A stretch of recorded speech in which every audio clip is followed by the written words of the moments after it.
Assalamualaikum warahmatullahi wabarakatuh. Halo teman-teman, perkenalkan saya Fenty Tania dari kelas 12 Duta. Baik, jadi di sini saya akan menjelaskan masa reformasi pada Joko Widodo pada politik periode 2, yaitu politik Indonesia pada periode kedua pemerintahan Joko Widodo, yaitu pada tahun 2019 sampai 2024, ditandai oleh konsolidasi kekuasaan yang sangat kuat. Namun, diiringi dengan berbagai kritik mengenai kualitas demokrasi.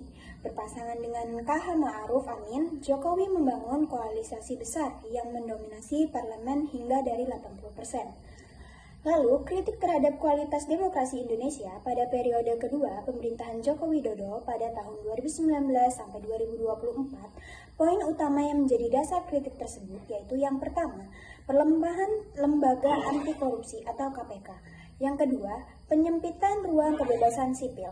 Yang ketiga, lemahnya check and balance fungsi kontrol. Yang keempat, politisasi hukum dan independensi yudikatif.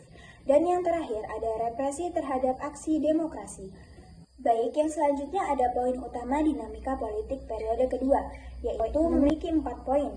Yang pertama, ada koalisasi gemuk dan politik akomodasi. Jokowi merangkai lawan politiknya di Pilpres 2019, Prabowo, Subianto, dan kemudian Sandiaga Uno.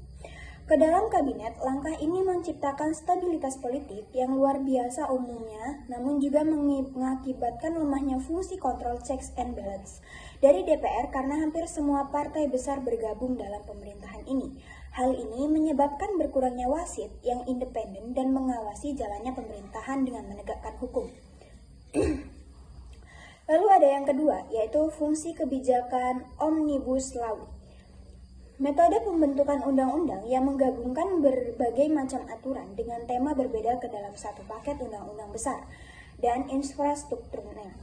Pemerintah sangat agresif dalam mengejar transformasi ekonomi melalui regulasi yang kontroversial, seperti yang pertama UU Cipta Kerja atau Omnibus Law, yaitu dirancang untuk menyederhanakan regulasi investasi namun memicu protes besar dari buruh dan mahasiswa.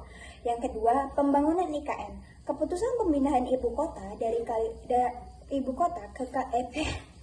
Yang kedua, pembangunan IKN. Keputusan pemindahan ibu kota ke Kalimantan Timur menjadi agenda politik yang sangat sentral. Lalu yang ketiga ada revisi UU KPK dan MK. Langkah ini banyak dikritik oleh aktivitasi karena dianggap memperlemah lembaga independen. Kritik dikarenakan revisi UU KPK dan MK dianggap oleh para aktivitasi sebagai langkah mundur dalam reformasi. Yaitu poin ketiga, dinamika selama pandemi COVID-19. Politik gas dan rem menjadi strategi utama. Pemerintah harus menyeimbangkan kebijakan kesehatan dengan perlindungan ekonomi. Di sisi politik, pandemi juga menjadi momentum penguatan peran pemerintahan pusat dalam koordinasi dengan daerah. Lalu poin yang terakhir, isu demokrasi dan kebebasan sipil. Beberapa lembaga riset mencatat adanya fenomena demokratif backsliding atau kemunduran demokrasi. Beberapa indikasinya meliputi 3. Yang pertama, meningkatnya penggunaan UU ITE untuk memidanakan kritik. Lalu yang kedua, indeks persepsi korupsi atau IPK yang mengalami penurunan signifikan. Lalu yang terakhir, yaitu ada wacana perpanjangan masa jabatan presiden atau 3 periode yang sempat berembus namun akhirnya meredup. Baik, segitu saja penjelasan dari saya mengenai periode 2 dari Bapak Joko Widodo.